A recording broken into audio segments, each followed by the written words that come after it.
ठीक है, तो यहाँ से क्या हो गया, यहाँ से हमारा A P is equal to B P हो गया। अब ए बी 6 सेंटीमीटर दे रखा है, तो ए बी कितना हो गया, 3 सेंटीमीटर, 3 सेंटीमीटर। फिर आगे लिखेंगे O Q is perpendicular on C D,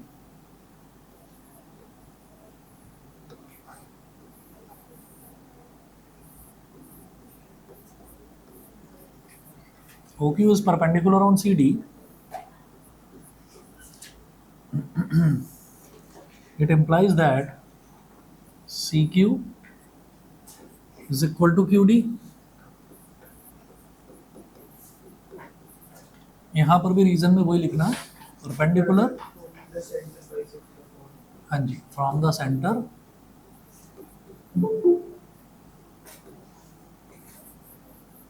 bisects the chord, bisects the chord।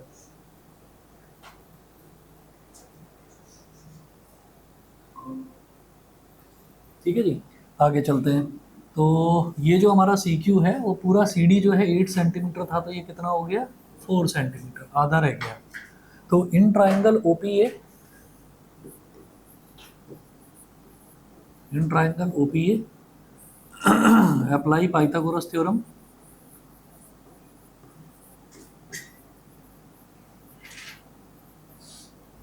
In triangle OPA apply Pythagoras theorem. तो OP square plus AP square, OP square plus AP square is equal to O A square. तो O P square plus A P कितना है, A P है 3, तो 3 का square is equal to O A कितना है 5। समझ गए ना, परपेंडिकुलर का स्क्वायर प्लस बेस का square is equal to hypotenuse का स्क्वायर, पाइथागोरस थ्योरम लगा रहे हैं। तो O P square plus A P square, O P square plus 3 square is equal to O A कितना है 5, तो 5 का स्क्वायर तो O P square is equal to 5 का स्क्वायर 25, 3 का स्क्वायर 9, तो 25 minus 9 is 16। OP square is equal to 16, तो OP कितना हो गया, 4 सेंटीमीटर, 16 का स्क्वायर रूट 4। फिर कहेंगे in triangle O Q C, in triangle O Q C apply Pythagoras theorem, यहां पर भी लगाइए।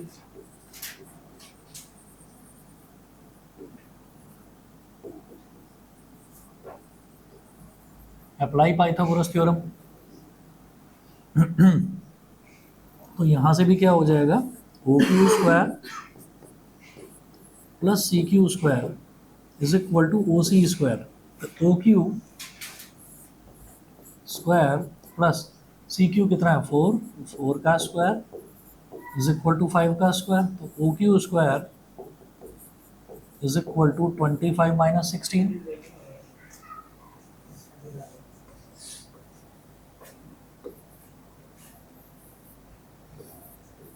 ओ Q square is equal to 25 minus 16 is 9, O Q is equal to 9 का स्क्वायर रूट, ये 3 सेंटीमीटर हो गया।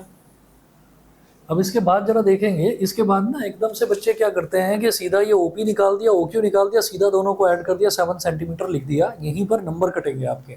ठीक है ना, आपको क्या करना है, पहले ये शो करना है कि ये जो पी क्यू है ये एक स्ट्रेट लाइन है।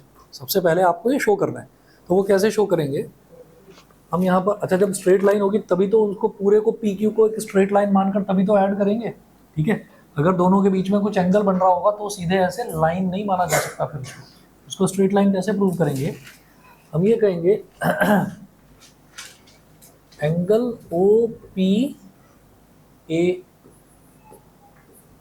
Is equal to 90 degree and angle O Q D is equal to 90 degree and A B.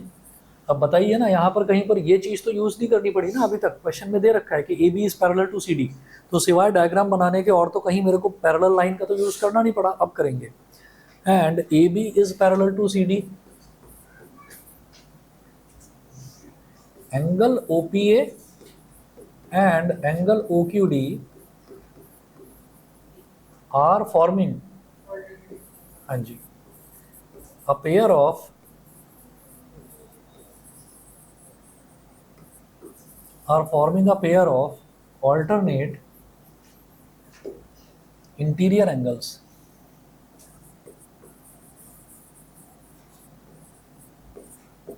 Are forming a pair of alternate interior angles. Therefore, PQ behaves like a transversal. ये behaves नहीं कहेंगे, हम ये कहेंगे PQ is a transversal.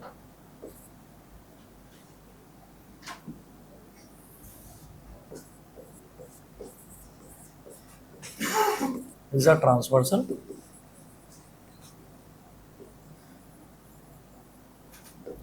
That is,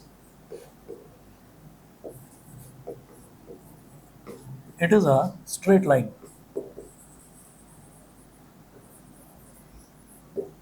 It is a straight line. So, अब जब ये prove हो गया कि PQ एक स्ट्रेट लाइन है, जब ये प्रूव हो गया कि PQ एक स्ट्रेट लाइन है, that means PQ is equal to OP plus OQ. So PQ is equal to OP plus OQ. तो PQ is equal to OP. OP कितना है? 4. और OQ कितना है? 4 प्लस 3 हो गया 7 सेंटीमीटर.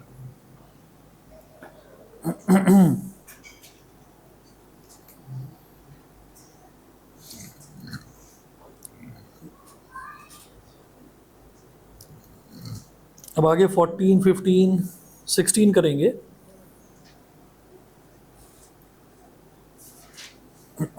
यहाँ तक नोट कर लीजिए पहले. हाँ जी बताइए. हाँ बता रहा हूँ. यहाँ पर देखिए कि जैसे ये हमको क्वेश्चन दे रखा है, in the given figure O is the centre of the circle of radius 5 centimetre. तो हमको एक सर्कल दे रखा है और उस सर्कल का सेंटर दे रखा है O. सर्कल का रेडियस कितना दे रखा है? 5 सेंटीमीटर दे रखा है. अब इसके बाद ये बोल रहे हैं कि OP is perpendicular on AB. तो AB कोई एक कॉर्ड है, तो OP is perpendicular on AB. OQ is perpendicular on CD. CD दूसरी कॉर्ड है और इन्होंने बता दिया कि AB is parallel to CD, मतलब कॉर्ड AB और कॉर्ड CD एक दूसरे के पैरेलल हैं. ये दे रखा है क्वेश्चन में. सेंटर O हो गया. तो सेंटर से जब मैं परपेंडिकुलर ड्रॉप करूंगा AP पर, तो सीधी सी बात है, थ्योरम है कि perpendicular from the centre bisects the chord. तो इसका मतलब AP और BP ये दोनों के दोनों इक्वल हो जाएंगे. फिर दूसरा परपेंडिकुलर OQ वो CD को भी बाइसेक्ट करेगा, है ना. तो CQ और QD इक्वल हो जाएंगे. अब AB दे रखा था 6 सेंटीमीटर, तो जब बाइसेक्ट हो गया तो 3 इधर रह गया, 3 इधर रह गया. सिमिलरली 4 इधर रह गया, 4 इधर रह गया. फिर सर्कल का सेंटर O है और ये रेडियस दे रखा है, तो O से मैंने A को ज्वाइन कर दिया, तो ये रेडियस हो जाएगा 5 सेंटीमीटर. ये 5 हो गया, ये 3 हो गया. तो OP कितना होगा? पाइथागोरस थ्योरम लगाकर OP square plus AP square is equal to OA square. तो OP की वैल्यू यहाँ से आ गई हमारे पास 4 सेंटीमीटर. समझ गए होंगे शायद. यहाँ तक क्लियर है? ठीक है. इसके बाद आगे देखिए, इसी तरह से पाइथागोरस थ्योरम ट्राइंगल OQC में लगाना है. तो OQ square plus CQ square is equal to OC square. तो OQ square plus CQ square is equal to OC square. तो यहाँ से OQ की वैल्यू आ गई, OQ की वैल्यू आ गई 3 सेंटीमीटर. फिर आगे मुझे ये शो करना है कि OP तो आ गया, OQ आ गया. अब मुझे ये शो करना है कि ये जो PQ बन रहा है ना, ये एक स्ट्रेट लाइन बन रही है. तो PQ को स्ट्रेट लाइन शो कैसे करा जाएगा? हम ये कहेंगे क्योंकि AB और CD दोनों पैरेलल लाइंस हैं और ये वाला एंगल 90 डिग्री है और ये वाला एंगल भी 90 डिग्री है. तो इधर वाला एंगल और इधर वाला angle, they are forming a pair of alternate interior angles. अगर दो लाइंस पैरेलल दे रखी हैं और बीच में कोई एक लाइन है, तो उसके इधर वाला एंगल और इधर वाला एंगल अगर इक्वल है तो वो ऑल्टरनेट इंटीरियर एंगल्स होते हैं. जब वो ऑल्टरनेट इंटीरियर एंगल्स इक्वल है, दैट मीन्स ये जो PQ है ना, ये एक ट्रांसवर्सल है. ट्रांसवर्सल क्या होती है? एक स्ट्रेट लाइन ही तो होती है. तो इसका मतलब PQ एक स्ट्रेट लाइन है और PQ के दो टुकड़े दिखाई दे रहे हैं, OP और OQ. तो दोनों को ऐड करोगे तो PQ आ जाएगा. ठीक है. तो PQ is equal to OP plus OQ यानी कि 7 सेंटीमीटर. बताइए जी, क्लियर है? Yes sir. ठीक है. अच्छा जी, इसके बाद आगे चलते हैं.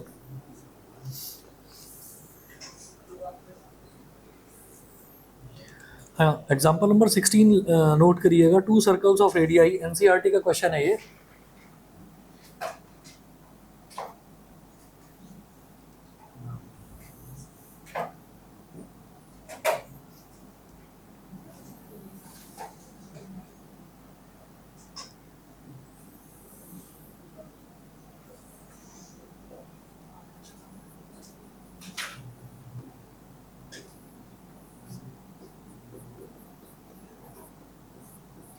एग्जाम्पल नंबर 16 नोट करिएगा। इसमें है to circles of radii 5 centimetre and 3 centimetre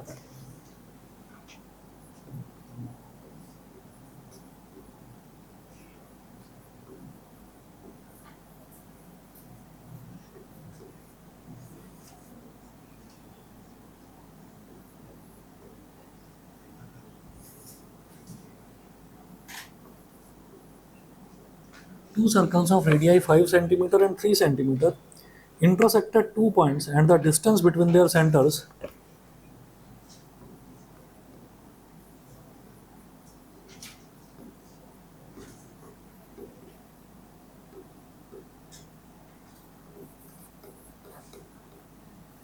at 2 points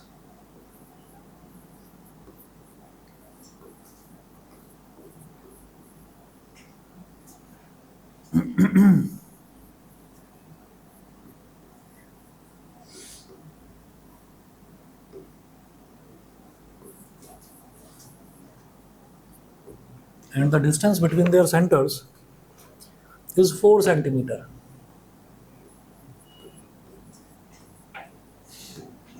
Is 4 centimeter. Full stop. Find the length of the common chord.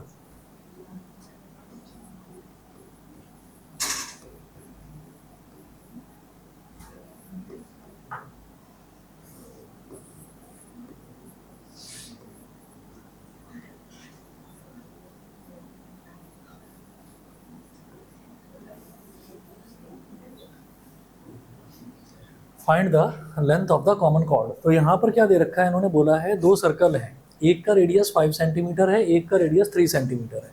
Intersect at 2 points and the distance between their centres is 4 centimetre.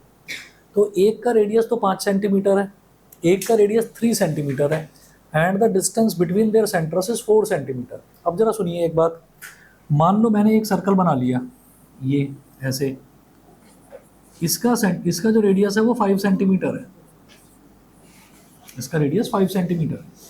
अब कोई दूसरा circle मैं लूँ, है ना, अब कोई दूसरा सर्कल मैं लूँ, क्या हुआ बताओ ना। अब मान लीजिए एक सर्कल मैंने ले लिया, उसका रेडियस 5 सेंटीमीटर है और मैंने दूसरा सर्कल लिया, उस दूसरे सर्कल का जो सेंटर है और इस पहले वाले सर्कल का, मेरे क्वेश्चन जो मैं अभी ये समझा रहा हूँ एनसीईआरटी का इंपॉर्टेंट है, तो इसको ध्यान से समझना है कि इसकी फिगर बनती कैसे है। तो एक सर्कल का सेंटर यहाँ पर है, इसका रेडियस 5 सेंटीमीटर है और जो दूसरा सर्कल है उसका रेडियस 3 सेंटीमीटर है। अब दोनों सर्कल्स के सेंटर के बीच का डिस्टेंस देखिए, डिस्टेंस बिटवीन देयर सेंटर्स, तो दो सर्कल, दूसरा मैंने अभी बनाया नहीं है, तो दोनों सर्कल्स के जो सेंटर है उनके बीच का जो डिस्टेंस है वो कितना है, 4 सेंटीमीटर है। तो भाई इस सेंटर से अगर मैं 4 सेंटीमीटर मेजर करूँ तो 4 सेंटीमीटर तो यहाँ लाई करेगा कहीं पर, भाई 5 अगर होता तो उसका सेंटर यहाँ पर होता दूसरे सर्कल का। तो दोनों सर्कल्स के सेंटर के बीच का डिस्टेंस 4 सेंटीमीटर है, तो ये सेंटर यहाँ बनेगा उस सर्कल का। अच्छा अब उस सर्कल का रेडियस कितना है, ये देखिए दूसरे सर्कल का रेडियस, दूसरे सर्कल का सेंटर तो मुझे पता चल गया, दो सेंटर्स के बीच का डिस्टेंस 4 सेंटीमीटर है, लेकिन अभी दूसरे सर्कल का रेडियस कितना, 3 सेंटीमीटर। तो अब समझिए यहाँ से लेकर यहाँ तक वाली दूरी कितना है, 4 है ना, ठीक है। तो यहाँ से और सर्कल का रेडियस 3 सेंटीमीटर, तो 3 सेंटीमीटर इतना होगा, पूरा 4 तो होगा नहीं। तो यहाँ से ऐसे करके मेरे को एक सर्कल बनाना होगा, ठीक है। अजीब बन गया सर्कल, ऐसे बनाना होगा सर्कल। तो ये इस पॉइंट पर और इस पॉइंट पर कट कर रहा है, समझ गए। अभी बना देता हूँ प्रॉपर्ली। हेलो, हाँ जी अभी तो हाँ क्लास है, चलिए ओके।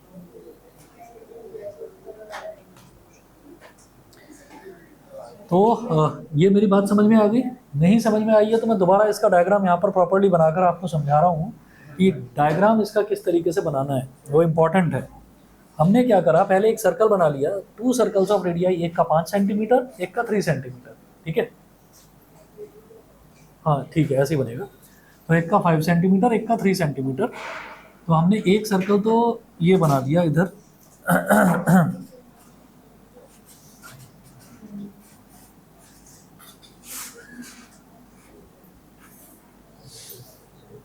ठीक है। तो एक सर्कल तो हमने ये बना दिया, इसका रेडियस 5 सेंटीमीटर है। अब इसका ना सेंटर मार्क कर लो, ये इसका सेंटर हो गया।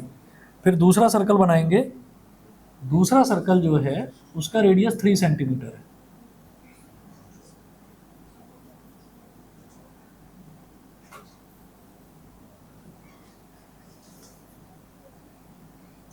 तो ये मैंने ऐसे बना दिया। अब ये वाला जो सर्कल है इसका सेंटर कहाँ लाई करेगा, ये इससे थोड़ा सा बीच में कहीं पर। ये 5 सेंटीमीटर इसका रेडियस हो गया, ठीक है, 5 सेंटीमीटर इसका रेडियस हो गया। तो इसका जो सेंटर है इस वाले सर्कल का,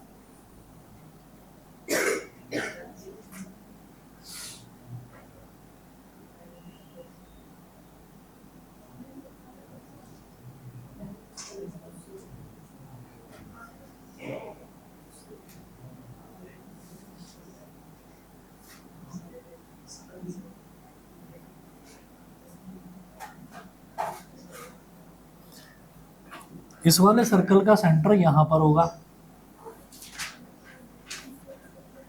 सही है इतना, ठीक है। अच्छा, दोनों के सेंटर्स के बीच का डिस्टेंस 4 सेंटीमीटर है।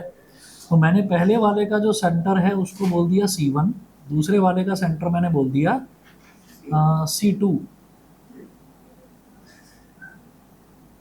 C2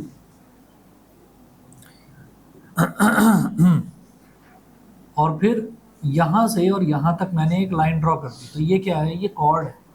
ये कॉर्ड कहाँ पर है, ये कॉर्ड इस सर्कल में भी है और इस सर्कल में भी है। तो ये कॉमन कॉर्ड हो गई, समझ गए। कॉमन कॉर्ड वाला क्वेश्चन पेपर में बहुत पूछा जाता है। क्या बोल रहे हैं, find the length of the common chord, find the length of the common chord, ठीक है। अब देखिएगा,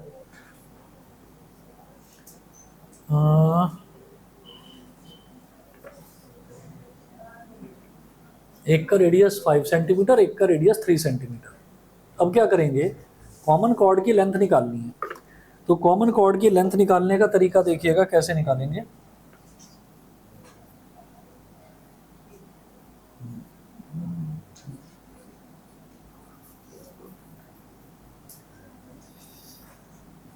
आप यहां से C1 से कॉमन कॉर्ड, मैंने इसको बोल दिया A और B, इस वाले पॉइंट को बोल दिया A, इस वाले पॉइंट को बोल दिया B। C1 से हमने A को ज्वाइन कर दिया और C1 से हमने B को ज्वाइन कर दिया, इस तरह से। C1 से A को ज्वाइन करा, C1 से हमने B को ज्वाइन कर दिया।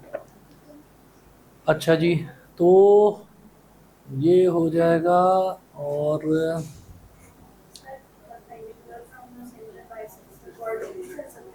परपेंडिकुलर दे रखा है नहीं ना, हाँ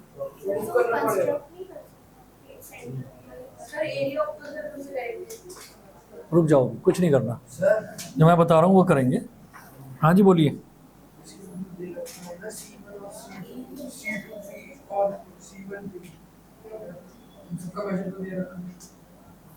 दे रखा है क्या क्वेश्चन में, नहीं दे रखा है। जो लिखा हुआ है वो सुनिए दोबारा से। मैं C2 इधर बना रहा हूँ। हाँ जी, कोई कुछ पूछ रहा था, बताइए। रुक जाओ अभी। नहीं, ऐसी फिगर नहीं बनेगी। हाँ बता रहा हूँ वो क्यों बनवाई होगी, अभी बता रहा हूँ। हमारे में भी ऐसी करते हैं। कोई बात नहीं, कोई बात नहीं, कोई बात नहीं।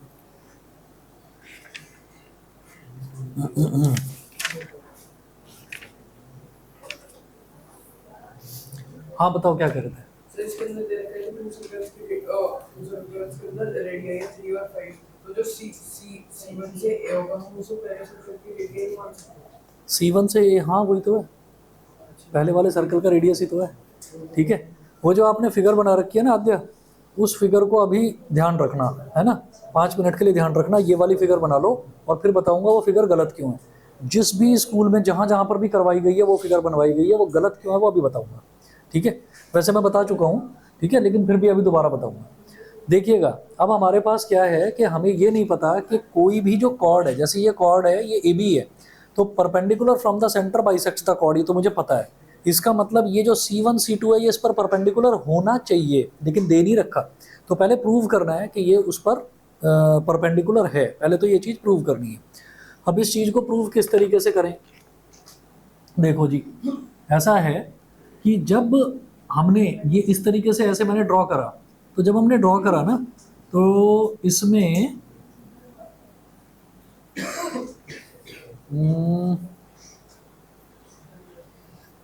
बस एक चीज़ मैं बताना चाह रहा था कि ये C2 हमने यहाँ पर क्यों लिया है, क्योंकि ये इसका सेंटर है 4 सेंटीमीटर, 4 सेंटीमीटर के डिस्टेंस पर है, और इसका जो रेडियस है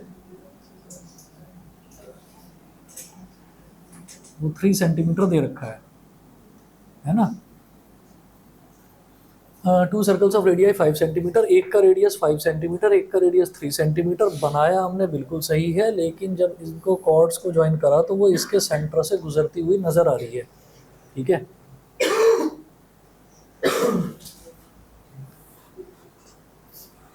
find the length of the common chord, find the length of the common chord. Common chord की लेंथ भी 6 ही होगा, 6 सेंटीमीटर।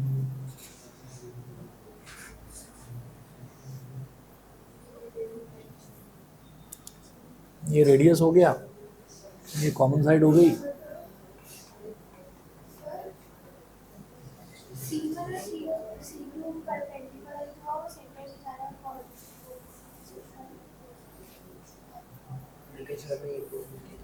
देखिए है क्या कि C1 और C2 जो है वो परपेंडिकुलर इस पर क्यों हुआ, बाइसेक्ट थोड़ी कर रहा है उसको। सेंटर से अगर कोई लाइन गुजरती है तो वो बाइसेक्ट थोड़ी करती है, परपेंडिकुलर थोड़ी होती है। ये रूल थोड़ी है, रूल ये है। हाँ पहले तुम बताओ क्या कर रहे हो।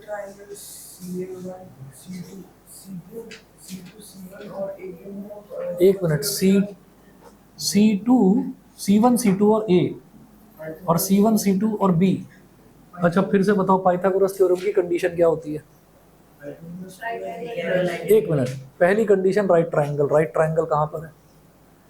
अच्छा यही जो प्रॉब्लम है ना, यही जो प्रॉब्लम जो आप सब लोग कुछ ना कुछ बता रहे हो, ये प्रॉब्लम मैंने सभी बच्चों की, मतलब 6 या 7 बच्चों की शीट चेक करी है।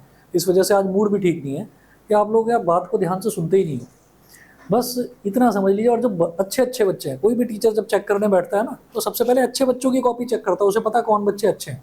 अभी नालायकों पर तो पहुंचा ही नहीं हूँ, जब वहाँ पहुँचूंगा तो और दिमाग खराब होगा। तो उसमें मैं बता रहा हूँ कि 6 या 7 नंबर से ज़्यादा यार आप लोगों के नंबर नहीं आ पा रहे। अच्छा हम कोई भी फिल्म देखते हैं, कोई भी पिक्चर देखते हैं, तो पिक्चर देख के हीरो के साथ ऐसा हो रहा है, हीरोइन के साथ ऐसा हो रहा है, तो आप कोरिलेट नहीं करने लगते अपने आप को। तो मैं आपको एक कहानी सुना रहा हूँ, उसके साथ भी आप अपने आप को कोरिलेट करने की कोशिश करना। मैं इससे क्यों करा रहा हूँ यार क्वेश्चन आर डी शर्मा से क्वेश्चन इस वजह से करा रहा हूँ। आप सबको पता है यार एनसीईआरटी जरा सी एक मतलब पतली सी डायरी जैसी बना दी है, उसमें क्वेश्चंस कुछ है ही नहीं, बहुत कम क्वेश्चंस दे रखे हैं। और होता क्या है कि ज़्यादातर जो स्कूल्स में ये करते हैं कि वो एनसीईआरटी में से नहीं देते पेपर। अगर एनसीईआरटी में से बाई चांस दे दिया तो वेल एंड गुड, बहुत बढ़िया।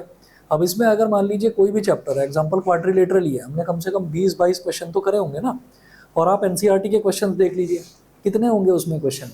वहाँ पर अगर आप सारी एक्सरसाइज का टोटल भी टोटल करोगे 20-22 क्वेश्चन उसमें बैठेंगे, और हमने उससे ज़्यादा करे हैं क्वेश्चन यहाँ पर। तो आप ये समझिए कि जो मैं आपको क्वेश्चंस करा रहा हूँ वो ना आपकी नोटबुक भाई बड़ी इंपॉर्टेंट है। अभी मेरी अलग अलग जगह आज घरों पर मतलब पेरेंट्स से बात हुई है, आप ही के बैच के पेरेंट्स से, आप के मम्मी पापा से बात हुई है, तो वहाँ से मुझे कॉमनली एक चीज़ सुनने के लिए मिल रही है, यार ट्यूशन का टेस्ट है तो आप लोग 1 शॉट वीडियो देखोगे क्या उसके लिए? ये क्या तरीका हो गया? ये जी वीडियो देखकर पेपर देने जा रहा है, ये क्या तरीका है भाई? मेरी फिर वो हमने जो ट्यूशन पढ़ा है वो क्या बेकार है क्या? बिल्कुल। अच्छा फिर कई बच्चों का मैं यहाँ पर ये देखता हूँ कि आप लोगों ने एक रिपीटेड एक हैबिट बना ली है कि यहाँ पर बैठकर आपको बातें करनी है कि नहीं, वीडियो तो सर शेयर कर ही देंगे, नोट्स भी भेज देंगे, उससे बैठकर काम कंप्लीट कर लूँगा। यार काम कंप्लीट करने थोड़ी आ रहे हो यहाँ, चीज़ों को समझने आ रहे हो। और फिर आप वीडियो देखोगे तो आपका 1 घंटा तो यहाँ का वेस्ट हुआ, जो आप 15-20 मिनट आ रहे हैं, 15-20 मिनट जा रहे हैं, मतलब कुल मिलाकर आपका 1.5 घंटा तो वेस्ट हुआ ही हुआ है। और आप उसके बाद फिर वीडियो देख रहे हैं। वीडियो नहीं, मैं तो ना 2x पर लगा कर देखता हूँ। क्यों? बिकॉज मैं बहुत स्मार्ट हूँ, है ना, मुझे तो वो सारी चीज़ें आती हैं जो और किसी को आती नहीं। अरे तुम सारे बेवकूफ़ हो भाई, तुम इतने ज़्यादा स्मार्ट हो, टाइम को पता नहीं क्यों मैनेज करना नहीं जानते। भाई आप 1.5 घंटा यहाँ पर इन्वेस्ट कर रहे हैं ट्यूशन में, तो चीज़ें जो हैं वो यहाँ पर रिकॉर्ड करिए। अब ये इसमें आपकी भी गलती नहीं कहूँगा मैं टोटली, क्योंकि आपके जैसे सारे ही बच्चे हैं, और मैं अपने ट्यूशन की भी नहीं बता रहा, हर ट्यूशन की यही कहानी है कि आप लोग उस टाइम पढ़ते नहीं हो और उस टाइम बस जब मतलब अब वीडियो देखने बैठ जाएंगे। तो भाई वीडियो देखने बैठोगे तो मैं तो मेरी तो आपसे डबल से भी ज़्यादा एज है, तो मुझसे गलतियाँ होती हैं, आपसे तो होंगी होंगी, आप तो बच्चे हो। वीडियो देखने बैठे हैं हम, वीडियो देखने बैठे तभी जी कोई नोटिफिकेशन आ गया, हम लग गए जी उसको देखने। अब उसमें कितना हमारा टाइम वेस्ट हो गया हमको पता ही नहीं। नहीं मैं तो बहुत स्मार्ट हूँ, मैंने तो टाइमर लगा रखा है, उससे ज़्यादा पर तो मैं इतना स्ट्रिक्ट हूँ कि मैं तो फ़ोन हटा देता हूँ। भैया तुम नहीं हो इतने स्ट्रिक्ट, तुम्हारा टाइम वेस्ट होता है, तुम्हें नहीं समझ में आ रहा, फ़ोन उठाते हो। तो भाई ये फ़ोन की शिकायत मेरे को ना मिले कि जी ये तो फ़ोन लेकर बैठा रहता है, तो लैपटॉप लेकर बैठा रहता है, ये शिकायत ना मिले मेरे को। तो आप अपने आप को कोरिलेट करने की कोशिश करो, जो जो चीज़ें मैं बता रहा हूँ कि कौन कौन बच्चा ये रिपीटेड हैबिट्स उसकी हैं। फिर दूसरी चीज़ कि अब टेस्ट होना शुरू हुआ, तो अब या स्कूल में एग्ज़ाम की डेट शीट आ गई, ले यार एनसीईआरटी लेकर बैठे। फिर वही बात, एनसीईआरटी के तो सारे क्वेश्चंस हमने कवर कर लिए हैं, उससे जो एक्स्ट्रा क्वेश्चंस है वो करके तो जाओ आप। आपके टीचर का जो मन करे वो घुमा फिरा कर कैसा भी क्वेश्चन दे दे, आप कर ही लेंगे बड़े आराम से। और मुझे दुख इस चीज़ का हो रहा है कि भाई क्वाड्रिलेटरल दे रखा है, उसमें रोम्बस की प्रॉपर्टीज लग रही है ना, all sides of a quadrilateral are equal, ये भी लिखा है क्वाड्रिलेटरल की सारी साइड्स इक्वल। क्वाड्रिलेटरल के पता डायगोनल्स भी एक दूसरे को परपेंडिकुलरली बाइसेक्ट करते हैं, ये मुझे आज ही पता चला है। ये भी है, पता नहीं कुछ और बड़ा सजा सजा कर ऐसे लिख रखा है जैसे पता नहीं मैं तो बड़ा होशियार हूँ। अरे भाई उसको ढंग से रिवाइज करो। मैंने आपको बताया था कि ईयर बाय ईयर रिपीटेडली मैं ये देख रहा हूँ, सर्कल्स हो गया, क्वाड्रिलेटरल हो गया और ट्राइंगल हो गया, ये 3 चैप्टर मुझे बार बार बच्चों को रिवाइज कराने पड़ते हैं। तो किसी भी बच्चे को, अभी मैं आपको परसों शीट्स दिखाऊंगा, किसी भी बच्चे को पहली चीज़ तो ये है कि दिल छोटा करने की जरूरत नहीं है कि नहीं जी मेरे से हुआ नहीं, मैंने तो बड़ी कोशिश करी थी नहीं हुआ, दोबारा करो आप, ठीक है ना। जो भी बच्चा पहली बार ये चैप्टर पढ़ता है उसके साथ दिक्कत आती है, और उसका ये कोई सॉल्यूशन नहीं है कि आज मेरी तैयारी नहीं थी मैं टेस्ट ही नहीं दूंगा, टेस्ट देने ही नहीं गए, घर ही बैठ गए, ठीक है। मैं उन बच्चों को ह्यूमिलिएट नहीं करना चाहता, अभी बता रहा हूँ बहुत सारे बच्चे हैं जो बहुत होशियार अपने आप को मान रहे 0 नंबर है, ठीक है। तो मैं वो आपको बता रहा हूँ कि मैं किसी को ह्यूमिलिएट नहीं करना चाहता हूँ, ना तब करूँगा। मैं आपको सिर्फ एक चीज़ बता रहा हूँ जिसको आप प्रैक्टिकली थोड़ा सोचिए। 9th क्लास में ये 3 चैप्टर आपको दुखी करेंगे, उधर जो आपका फर्स्ट टर्म का सिलेबस जब फाइनल में आएगा वहाँ पॉलिनोमियल दुखी करेगा, ठीक है ना। तो ये चैप्टर्स आप बार बार प्रैक्टिस करें। प्रैक्टिस के नाम पर शॉर्टकट्स मत ढूंढो कि मेरे को तो नहीं, वो 6 क्वेश्चन इसी में दे रखे हैं, बस एनसीईआरटी 6 कर लूँगा, हो गया बस सही है। वो एक फलाने भैया की 1 शॉट वीडियो देख लूँगा, एक वीडियो से ही काम हो जाता है, अरे क्या तू लगा पड़ा है इसमें। तो भाई ये मतलब करो इन चीज़ों को। आपको पेपर में जब क्वेश्चन सॉल्व करने के लिए मिलेगा ना, तो वो वीडियो घूमेगी दिमाग में और फिर लिख नहीं पाओगे। तो लिखने की प्रैक्टिस करो। और आपने रिपीटेडली, आप सभी के पेरेंट्स जितने भी हैं, आप सभी बच्चों के पेरेंट्स ने कभी ना कभी आपको एक चीज़ जरूर कही होगी कि बेटा हम जब तुम्हारी एज के थे हम लिख लिख कर मैथ्स में कॉपियाँ भर दिया करते थे, ये आपने सुना होगा। तो भाई वो गलत नहीं कह रहे, वो गलत नहीं कह रहे। आपको अगर ऐसा करना है ना, पेपर 3 घंटे का पेपर है और आप 2.5 घंटे में करके बैठ गए, आधे घंटे का भी टाइम आपके पास एक्स्ट्रा बचा हुआ है, 5 मिनट में आपने सारा रिवाइज भी कर डाला, वो तभी होगा जब आप लिख लिख कर कॉपियाँ भर देंगे। कॉम्पिटिटिव एग्जाम उन्हीं बच्चों के निकलते हैं। तो टाइम जो है, टाइम बड़ा इंपॉर्टेंट है। टेबल्स आप में से कितनों को याद है? अब ये सारा लेक्चर मेरे को आपको इसी वजह से देना पड़ रहा है क्योंकि मतलब मैंने आज देखी ये चीज़। टेबल्स याद है, बहुत अच्छी बात है। तो भैया टेबल्स याद करो। पता है क्या है, अभी 17 मल्टीप्लाइड बाई 12 आ गया या 17 मल्टीप्लाइड बाई 27 आ गया। यार 27 में से या 17 में से किसी एक का तो टेबल आना चाहिए। अब अगर दोनों के ही टेबल नहीं आते तो फिर तो लेकर बैठे हो 2 7 1 7 7 7 49, दो तीन तो ऊपर नीचे देखने लगेंगे, उंगलियों पर गिनने लगेंगे। भैया टेबल आता होगा तो खटाखट कर दोगे हर क्वेश्चन में, जहाँ पर भी कैलकुलेशन इन्वॉल्व है हर क्वेश्चन में। और ये मैं इसलिए इस वजह से बता रहा हूँ, इस चैप्टर के बाद सरफेस एरिया एंड वॉल्यूम करेंगे। सरफेस एरिया एंड वॉल्यूम में फिर ये मल्टीप्लिकेशन डिवीजन बहुत है वहाँ पर, तो वहाँ कम से कम 20 तक के तो टेबल याद रखो।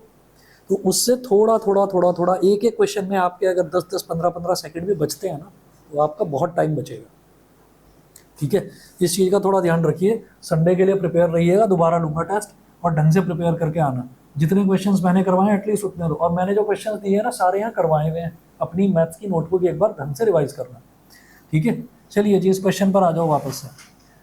2 circles of radii 5 centimetre and 3 centimetre intersect at 2 points. तो हमारे पास 2 सर्कल हैं एक का रेडियस 5 सेंटीमीटर दे रखा है।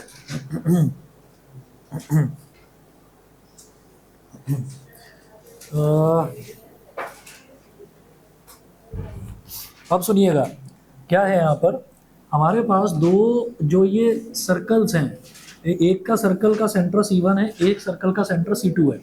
C1 C2 कितना दे रखा है, 4, मैंने यहाँ 4 मेंशन कर दिया, ठीक है।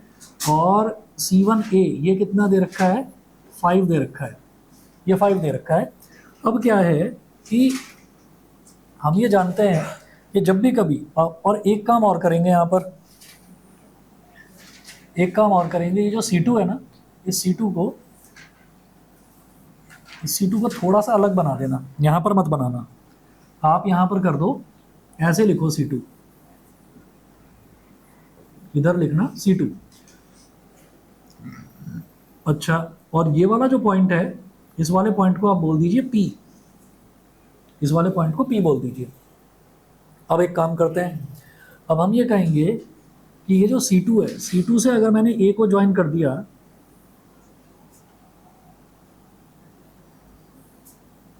C2 से हमने A को ज्वाइन कर दिया, तो ये क्या हो जाएगा, ये 3 सेंटीमीटर, तीसरा सर्कल है ना, सॉरी दूसरा सर्कल है, दूसरे सर्कल का रेडियस कितना दे रखा है, 3 सेंटीमीटर, ठीक है। अब आगे सुनिएगा जरा, अब हम ये जानते हैं, यहाँ लिखिएगा देयर इज अ, C2 को B से ज्वाइन नहीं करेंगे C2 और P अभी मुझे पता नहीं है, सर, B से। C2 को B से कर लो चाहे तो ज्वाइन, अभी फिलहाल मैं A से ही कर रहा हूँ।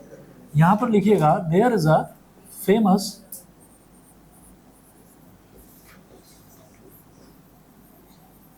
there is a famous Pythagorean triplet. There is a famous Pythagorean triplet. 5 square is equal to 5 square is equal to 4 square plus 3 square. 5 square is equal to 4 square plus 3 square. Famous Pythagorean triplet होती है।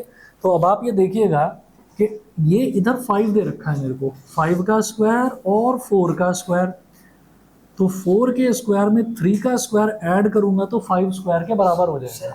C1 और C2 बताना। हाँ, C1 और C2 आ रहा हूँ। हमने ये कहा C1 और C2 के बीच का डिस्टेंस ही तो है 4, C1 और C2 के बीच का डिस्टेंस 4 है, P पॉइंट तो मैंने यहाँ पर लिया।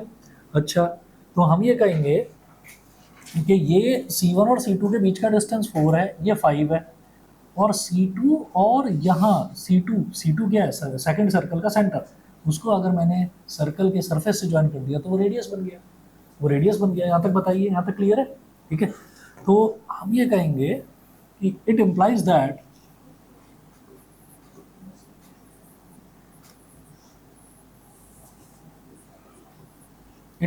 That angle C1 C2 P is equal to, बोलो, C1 C2A, sorry, C1 C2A is equal to 90 degree. बोलो, ये कहानी समझ में आ गई? दोबारा से सुन लो। हमने ये कहा कि एक सर्कल छोटा है, एक सर्कल बड़ा है, बड़े सर्कल का रेडियस 5 सेंटीमीटर, 5 मैंने यहाँ बना दिया, इधर एक लाइन बना लो, इधर एक बना लो, कहीं जहाँ आपका मन करे वहाँ एक लाइन बना सकते हैं, सेंटर से सर्कल को ज्वाइन कर सकते हैं, तो रेडियस कहलाएगा वो। तो ये 5 सेंटीमीटर रेडियस हो गया। फिर इसका जो दूसरे वाले सर्कल का सेंटर है वो है C2, तो C2 से कहीं पर भी ज्वाइन करो, तो मैंने A ही पॉइंट को ज्वाइन कर दिया, तो ये 3 दे रखा है, और सेंटर्स के बीच का डिस्टेंस कितना दे रखा है, 4 दे रखा है। तो इसका मतलब मैं जानता हूँ भाई 4 स्क्वायर प्लस 3 स्क्वायर 25 होता है, 25 यानी कि 5 का स्क्वायर, यानी कि ये जो एंगल है ना C1 C2A, ये 90 डिग्री बन रहा है एंगल, ये 90 डिग्री बन रहा है एंगल, समझ गए? पाइथागोरस थ्योरम सेटिस्फाई हो गई। तो पाइथागोरस थ्योरम सेटिस्फाई हो गई, तो ये बेस का स्क्वायर और ये परपेंडिकुलर का square, 4 square plus 3 square is equal to 5 square हो गया। समझ गए कि नहीं? ठीक है, ठीक। अच्छा, C2 वाले एक्स्ट्रा लाइन बनाई तो उसको हम ये राइट एंगल ट्रायंगल मानते हैं। हो ही गया वो राइट एंगल, वो राइट एंगल बन गया। समझ गए? अब आगे सुनिएगा जरा, यहाँ तक अगर समझ में आ गया तो बताओ, ठीक है। अच्छा, तो हम ये कहेंगे कि ठीक है, अगर ये मतलब हमारा angle C1 C2A is equal to 90 degree हो गया, तो हम ये कहेंगे but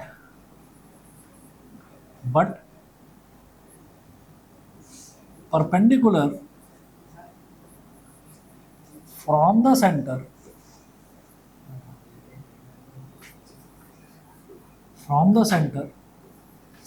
of a circle bisects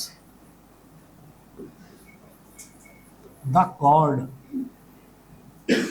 perpendicular from the centre bisects the chord, इसका मतलब क्या है कि ये जो 90 डिग्री बन रहा है भाई, इसको अगर मैं सीधा ज्वाइन कर दूं, अगर मैं इसको सीधा ज्वाइन कर दूं, ये तो डायमीटर बन जाएगा, ये तो डायमीटर बन जाएगा। तो bisects the chord, so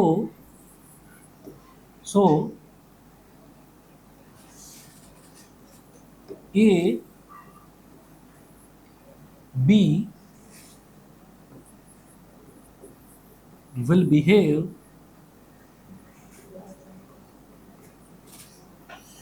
like a diameter and point C2 and P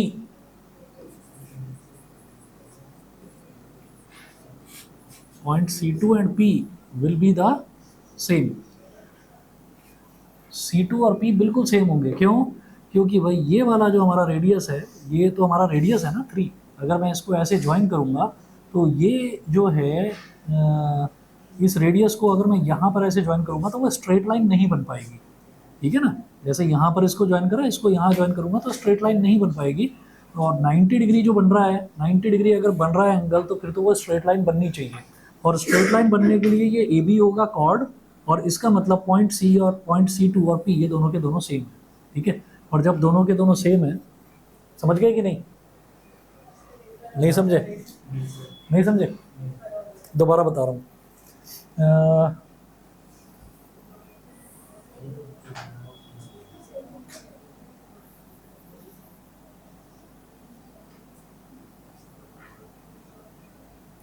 हमने क्या करा, हमने यहाँ पर ले लिया ये A और ये B, ये ले लिया, और इस वाले सर्कल का, दूसरे वाले सर्कल का सेंटर हमने ले लिया C2। दूसरे वाले सर्कल का, छोटे सर्कल का जो रेडियस है वो 3 दे रखा है, C1 और C2 के बीच का जो डिस्टेंस है वो 4 दे रखा है, बड़े सर्कल का रेडियस 5 दे रखा है। हम जानते हैं 4 square plus 3 square is equal to 5 square होगा, ठीक है। तो अब क्लियरली यहाँ पर 90 डिग्री बन गया, 90 डिग्री बन गया। यहाँ तक तो समझ में आ गया था सबको, क्योंकि पाइथागोरस थ्योरम सेटिस्फाई हो गई। तो ये बेस की तरह बिहेव कर रहा है, ये परपेंडिकुलर की तरह, ऑब्वियसली ये हाइपोटेन्यूस है, तो ये 90 डिग्री बन गया। अब जब 90 डिग्री बन गया तो हम ये कहेंगे कि भाई यहाँ पर अब आप एक काम करें, यहाँ पर आप एक वो बनाएं, मतलब इसको, इसी लाइन को आप सीधा ड्रॉ कर दो ऐसे। आपने यहाँ पर क्या करा, आपने इस लाइन को सीधा ड्रॉ कर दिया इस तरीके से।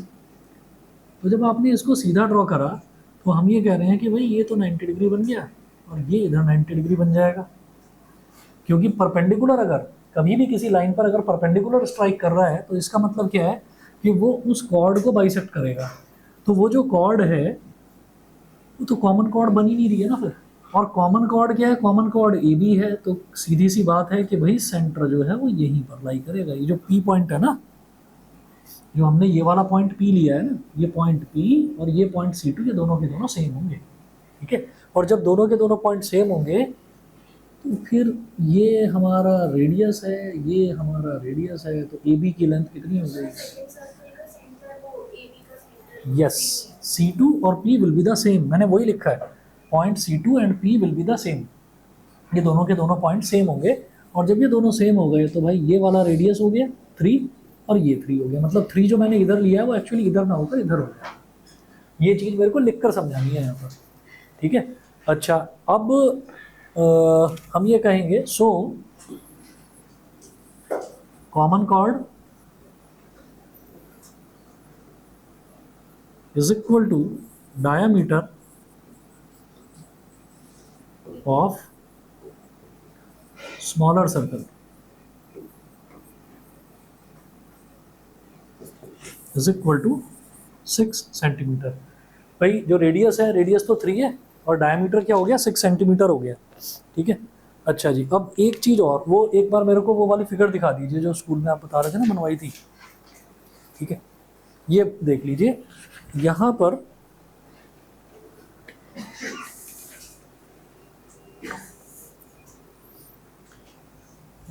जो फिगर बना रखी है ये पूरी तरह से सही है, इसको इस तरीके से करके आइएगा आप, ठीक। और एक बार स्कूल में भी चाहे तो टीचर को दिखा देना कि जो हमने करा है उसमें कुछ गलती है क्या। देखो यहाँ पर एक सर्कल ऐसे है, एक सर्कल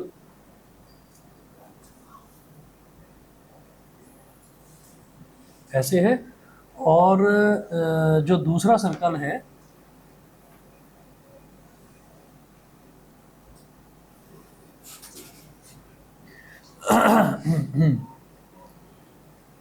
ये इस तरीके से दे रखा है। अब पता है ये मैं इसको गलत क्यों कह रहा हूँ, एक्चुअली ये फिगर ही गलत है। वो क्यों है वो सुनिए जरा। यहाँ इसका सेंटर है, यहाँ इसका सेंटर है, दोनों सर्कल्स का सेंटर है। अब दोनों के सेंटर्स को मैंने ज्वाइन कर दिया, दोनों के सेंटर्स को मैंने ज्वाइन कर दिया, तो इस वाले के सेंटर को O बोल दिया और इस वाले के सेंटर को C बोल दिया, ऐसे कर रखा है ना।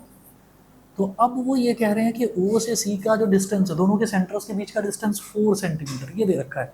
तो ये फिगर गलत क्यों है, क्योंकि भाई यहाँ से लेकर और यहाँ तक वाला डिस्टेंस 4 है, लेकिन यहाँ से और यहाँ तक वाला डिस्टेंस ही 5 है। यहाँ से और यहाँ तक वाला डिस्टेंस 5 क्यों हो गया, बड़े वाले सर्कल का रेडियस 5 है, भाई 5 में कुछ ऐड होकर 4 कैसे हो जाएगा। समझ गए मेरी बात। और भी आप बता रहे थे किसी बच्चे के स्कूल में यही डायग्राम बनवाया था, हमारे यहाँ पर भी, अच्छा हाँ सेम ही तो स्कूल है। तो आप ये देखिएगा, आप ये सवाल एक बार पूछ लेना, ये देखते हुए कि टीचर चिढ़ ना जाए, ठीक है ना। कई बार आप उनकी गलती, हाँ तो रहने देना, मैं आपको अभी समझा दूँ। अगर आपको भी यही करवाया है तो आप उनको बताना। अब सुनिए जरा, अब सुनिए, तो यहाँ पर अच्छा इन्होंने करा कैसे, अब आगे सुनिए। हाँ हीरोन से करा, हीरोन से करवाया, पाइथागोरस से करवाया होगा, उन्होंने भी हीरोन से करवाया। भैया सुन लीजिए, दोबारा सुन लो, मैं आपको समझाना चाह रहा हूँ, गलती ना हो किसी भी बच्चे से। आप ये देखिए यहाँ से लेकर और बेटा यहाँ तक का जो डिस्टेंस है ये 5 है, बड़े सर्कल का रेडियस 5 है, दे रखा है ना क्वेश्चन में, एनसीईआरटी का क्वेश्चन है। तो बड़े वाले सर्कल का रेडियस 5 है, और 5 में यहाँ पर इस पॉइंट से इस पॉइंट तक कुछ ऐड ही हो रहा है, कुछ एडअप हो रहा है। 5 में कुछ ऐड हो रहा है, तो यार 5 में लेंथ -1 थोड़ी हो जाएगी ऐड, 5 -1 करेंगे तभी तो 4 आएगा। 5 में कुछ ऐड करूंगा तो 5 से ज़्यादा ही आएगा। तो O और C 4 कैसे हो गया, समझ रहे हैं। अब आगे सुनिए। अगर इस कॉन्सेप्ट को भूल जाते हैं तो तरीका गलत नहीं है, क्योंकि आपके स्कूल में करवाया है, इसलिए वो नंबर दे देंगे आपको। आप अब देख लो इसमें करना क्या है, इसको इससे ज्वाइन करा और इसको इससे ज्वाइन करा, तो भाई ये है 5 और ये कितना है 3, ये 5 हो गया, ये 3 हो गया, ये पूरा डिस्टेंस हो गया 4, ये हो गई कॉमन कॉर्ड, ये वाली हो गई कॉमन कॉर्ड। क्या करवाया है, यहाँ से लेकर यहाँ तक वाले डिस्टेंस को x लिया है, ऐसे ही करा है, और यहाँ से लेकर यहाँ तक वाले डिस्टेंस को क्या ले लिया 4 - x। अच्छा अब ये जो बीच का एंगल है ये 90 डिग्री, ये प्रूव करा गया है कैसे, कॉन्ग्रुएंसी से। एक बार ऊपर वाला पूरा ट्राइंगल और नीचे वाला पूरा ट्राइंगल, ठीक है। आपको एक तो ये मैंने मेथड बता दिया है ना, 101% सही है ये, इसको कोई काट नहीं सकता। और जो ये वाला तरीका है ना, ये वाला तरीका अगर आप कहेंगे तो इस वाले तरीके से मैं करा दूंगा, हालांकि फिगर इसकी गलत है, ठीक है ना। हीरोन, चलो जो भी है, अगर आप हीरोन से कहें, आप कहोगे मैं हीरोन से भी करा दूंगा। यहाँ पर एक बार ऊपर वाला ट्राइंगल और नीचे वाला ट्राइंगल कॉन्ग्रुएंट लेते हैं, फिर इन एंगल्स को इक्वल करके कॉन्ग्रुएंसी से ये 90 डिग्री निकलता है, ठीक है ना। इतना कर लो, ये गलत नहीं है। आरडी में भी यही दे रखा है, आरएस में भी यही दे रखा है, ठीक है ना। बिल्कुल नहीं करेंगी, आरडी शर्मा की फोटो खींच के भेज दूंगा।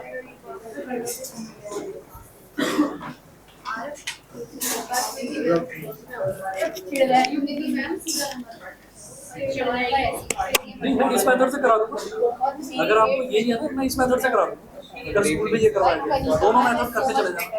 Good evening sir. Good evening.